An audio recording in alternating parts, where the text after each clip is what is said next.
السلام علیکم ورحمۃ اللہ وبرکاتہ۔ میں ہوں ندیم اصغر عمری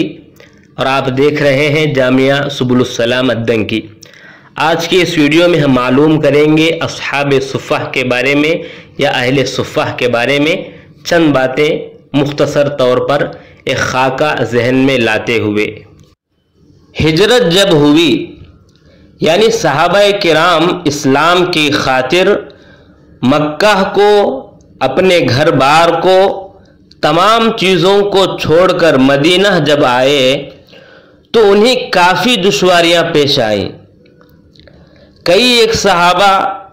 جو زراعت کا تجربہ بھی نہیں رکھتے تھے، کیونکہ مکہ میں وہ لوگ تجارت کیا کرتے تھے اور مدینے میں زراعت کا عام رواج تھا، لیکن انہیں زراعت کرنے کا تجربہ نہیں تھا، اور ایسا بھی نہیں کہ ان کے پاس کچھ مال موجود ہو وہ جا کر تجارت کریں، وہ مال بھی ان کے پاس نہیں تھا۔ تو صحابہ کرام یعنی جو مہاجرین تھے ان کو انصار نے گلے لگایا اور ہر طریقے سے بھرپور ان کا ساتھ دیا، گھر بار میں حصہ دیا، اپنے مال میں شریک کیا، ہر چیز میں انہوں نے ہر طرف سے مدد کی، الحمدللہ۔ لیکن پھر بھی کچھ صحابہ ایسے بھی تھے جو محتاج تھے۔ اللہ کے نبی صلی اللہ علیہ وسلم نے ان کے متعلق بہت سوچا اور سوچ ہی رہے تھے کہ 16 مہینوں کے بعد تحویل قبلہ کا معاملہ پیش آیا، یعنی بیت المقدس سے کعبہ کی طرف قبلہ بدل دیا گیا۔ تو قبلہ اولیٰ کی دیوار جو مسجد نبوی کا آخری حصہ تھا، اللہ کے نبی صلی اللہ علیہ وسلم نے اس حصے پر چھت لگوا دیا یا سایہ ڈال دیا، اور اس کا نام صفہ یا ظل کہا جاتا تھا، ظلہ۔ 4 جانب سے کھلا ہوا تھا۔ اس صفہ میں سب سے پہلے مہاجرین صحابہ ہی اترے تھے، ورنہ وہاں پر مہمان بھی آیا کرتے تھے جو وفود کی شکل میں باہر سے مدینہ آتے تھے، تو وہ تمام لوگ وہیں پر رکا کرتے تھے، اکثر مہمان وہیں پر اترا کرتے تھے۔ مہاجرین کے ساتھ، ان کے ساتھ رہنے کے لیے، زہد و ورع تقوی حاصل کرنے کے لیے کچھ انصاری صحابہ بھی ان کے ساتھ ہو لیے تھے، جیسا کہ مثلاً کعب بن مالک الانصاری، حنظلہ بن ابی عامر، حارثہ بن نعمان، یہ تمام انصاری صحابہ تھے۔ لیکن اصحاب صفہ کے ساتھ رہنے کے لیے یہ لوگ بھی صفہ میں رہا کرتے تھے۔ اصحاب صفہ کی تعداد اوقات کے لحاظ سے، حالات کے لحاظ سے بدلتے رہتے تھے۔ جب مدینے میں وفود آتے تھے تو تعداد بڑھ جاتی تھی، جب وفود کم ہو جاتے تھے تو ان کی تعداد کم ہو جاتی تھی، لیکن تقریباً سمجھے 70 صحابہ اس میں موجود تھے، کبھی بڑھ جاتے تھے کبھی کم بھی ہو جاتے تھے۔ سعد بن عبادہ، ان کے بارے میں آتا ہے کہ یہ 80 صحابہ کو اپنے گھر میں کھانا کھلاتے تھے۔ اصحاب صفہ میں سے 80 صحابہ کو اپنے گھر میں کھانا کھلاتے تھے۔ تو اس سے معلوم کیا ہوا کہ ان کی تعداد تقریباً اتنی تھی، کبھی بڑھ جاتی تھی کبھی کم ہو جاتی تھی، اور ان کے علاوہ کئی صحابہ کے مقرر تھے، گھر موجود تھے کہ آپ اس گھر میں کھائیں گے، آپ اس گھر میں کھائیں گے۔ ابو نعیم الاصبہانی رحمہ اللہ نے اپنی کتاب میں چند ناموں کا ذکر کیا ہے جو اصحاب صفہ میں سے تھے۔ ان میں سے چند نام اگر ہم معلوم کرنے کی کوشش کریں تو ابو ہریرہ رضی اللہ تعالی عنہ، ابو ذر غفاری رضی اللہ تعالی عنہ، واصلہ بن اسقع رضی اللہ تعالی عنہ، قیس بن تحفہ الغفاری رضی اللہ تعالی عنہ، کعب بن مالک الانصاری رضی اللہ تعالی عنہ، سعید بن عامر رضی اللہ تعالی عنہ، سلمان الفارسی رضی اللہ تعالی عنہ، اسماء بنت حارثہ رضی اللہ تعالی عنہ، حنزلہ بن ابی عامر الانصاری غسیل الملائکہ رضی اللہ تعالی عنہ، حازم بن حرملہ رضی اللہ تعالی عنہ، حارثہ بن نعمان الانصاری رضی اللہ تعالی عنہ، حذیفہ بن اسید رضی اللہ تعالی عنہ، حذیفہ بن یمان رضی اللہ تعالی عنہ، جاریہ بن جمیل رضی اللہ تعالی عنہ، جعیل بن سراقہ رضی اللہ تعالی عنہ، جرہد ابن خویلد رضی اللہ تعالی عنہ، رفاعہ بنت لبابہ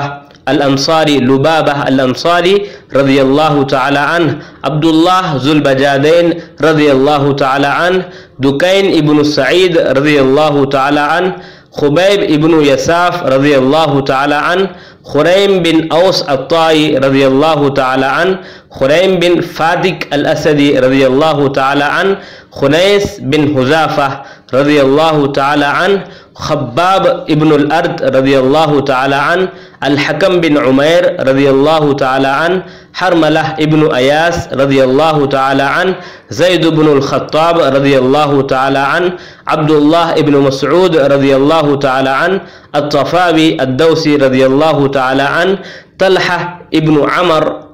رضی اللہ تعالی عنہ، صفوان بن بیضہ رضی اللہ تعالی عنہ، السائب بن خلاد رضی اللہ تعالی عنہ، صہیب بن سنان رضی اللہ تعالی عنہ، شداد بن اسید رضی اللہ تعالی عنہ، شقران رضی اللہ تعالی عنہ، سالم بن عمیر رضی اللہ تعالی عنہ، سالم بن عبید رضی اللہ تعالی عنہ، سفینہ رضی اللہ تعالی عنہ، سالم بن سالم مولا ابی حذیفہ رضی اللہ تعالی عنہ،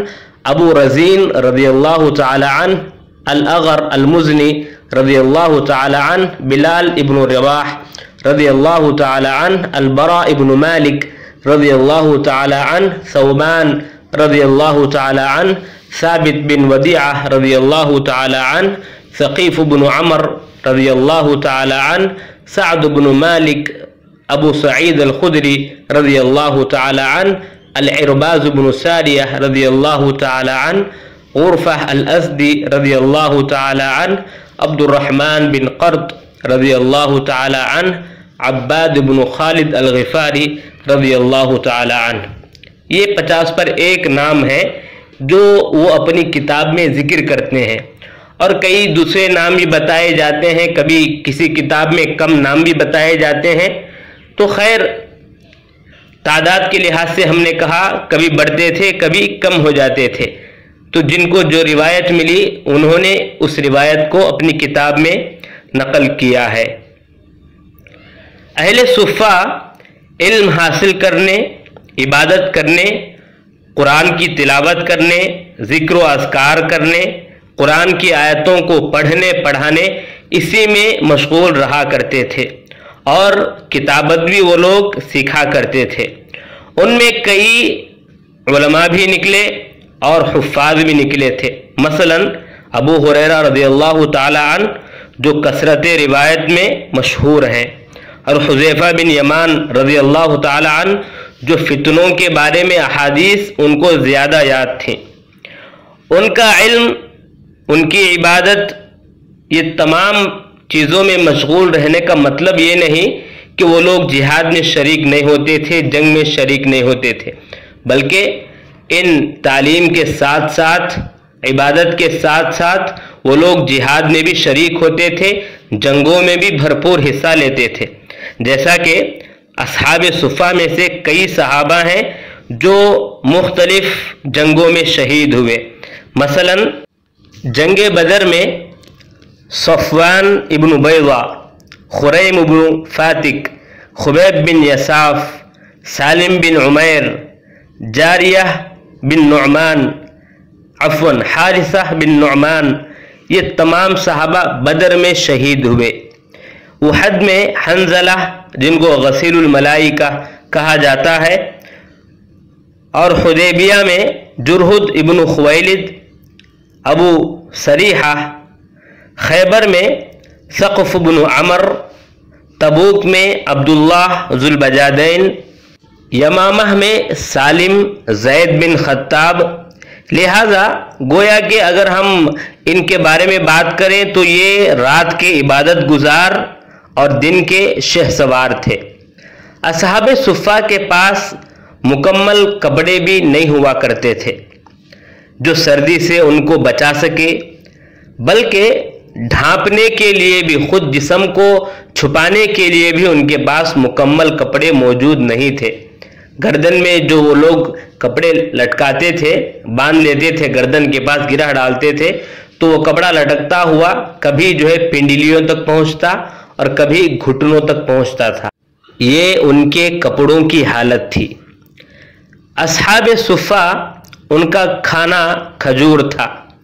ہر دن اللہ کے نبی صلی اللہ علیہ وسلم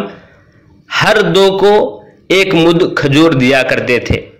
انہوں نے ایک مرتبہ اللہ کے نبی صلی اللہ علیہ وسلم سے گزارش کی کہ اے اللہ کے نبی صلی اللہ علیہ وسلم، کھجور ہر دن کھا کھا کر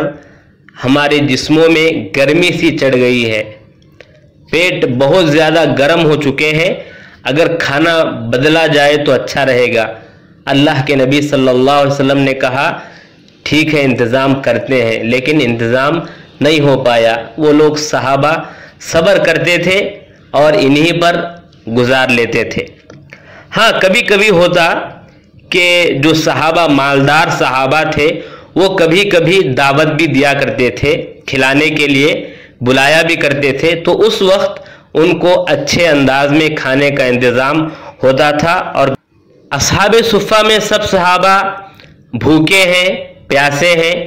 تو اس کا مطلب یہ نہیں تھا کہ وہ لوگ جیسے ہی کھانا ان کو ملتا جھپٹ پڑتے تھے، کھا لیتے تھے، ایک دوسرے کو کھانے نہیں دیتے تھے، یہ معاملہ نہیں تھا، بلکہ ہر ایک کا خیال رکھتے تھے، ہر ایک کا خیال کرتے ہوئے ایک دوسرے کو کھلاتے تھے، خود بھی کھاتے تھے۔ ایسا نہیں کہ بھوکے ہیں تو صرف پورا ہم ہی کھا لیے، دوسروں کو چھوڑ دیے، یہ ہرگز ان کے اندر موجود نہیں تھی۔ اور آپ صلی اللہ علیہ وسلم بھی ان کا بہت زیادہ خیال کرتے تھے، ان کی رعایت کرتے تھے۔ جب کبھی آپ کو موقع ملتا ان کے پاس بیٹھتے، باتیں کرتے، احوال پوچھتے، بیمار ہیں تو عیادت کرتے، اور بہت زیادہ آپ ان کے ساتھ اچھا معاملہ کرتے تھے۔ جیسا کہ آپ جانتے ہیں جب فاطمہ رضی اللہ تعالی عنہا ان کو معلوم ہوا کہ اللہ کے نبی صلی اللہ علیہ وسلم کے پاس کچھ چند غلام آئے ہوئے ہیں، تو فوراً آتی ہیں، پوچھتی ہیں، تو اللہ کے نبی صلی اللہ علیہ وسلم کا جواب ہوتا ہے کہ اے فاطمہ، میں اصحاب صفہ کو چھوڑ دوں اور تمہیں دے دوں، یہ کیسے ممکن ہے؟ تو گویا کہ آپ ہمیشہ ان کا خیال رکھتے تھے اور ہمیشہ ان کو عطیات دینے کی کوشش کرتے رہتے تھے۔ دیگر صحابہ بھی اسی طرح دینے کی کوشش کرتے تھے۔ اصحاب صفہ کے بارے میں سب سے پہلے جو کتابوں میں مذکور ہے یا کتابوں میں جنہوں نے ذکر کیا ہے تو وہ ابن سعد ہے، لیکن اصحاب صفہ کے بارے میں سب سے پرانی کتاب جو معلوم ہوتی ہے وہ ابو عبد الرحمن محمد بن حسین سلمی نیسابوری رحمہ اللہ کی تاریخ اہل الصفہ جو مفقود ہے، اور اسی کتاب سے شاید ابو نعیم اصبہانی رحمہ اللہ نے اپنی کتاب میں جو چیزیں بیان کی ہیں وہ شاید اسی کتاب سے لی گئی ہیں اور اسی کتاب سے نقل کیے ہیں۔ اور متاخرین کی بات کریں تو تقی الدین سبکی نے ایک کتاب ان کے بارے میں لکھا ہے التحفہ فی الکلام علی اہل الصفہ، اور اسی طرح شمس الدین سخاوی نے بھی ایک کتاب لکھی ہے رجحان الکفہ فی اخبار اہل الصفہ۔ یہ چند معلومات تھی اصحاب صفہ کے بارے میں۔ اللہ سے دعا ہے اللہ تبارک و تعالی ہمارے صحابہ کرام کی محنتوں کو قبول فرمائے اور ان کی خدمات کو قبول فرمائے، اور ہمیں بھی انہی کی طرح خدمت دین کے لیے اپنے آپ کو، اپنی زندگی کو، اپنے جان و مال کو وقف کرنے کی توفیق عطا فرمائے، آمین یا رب العالمین۔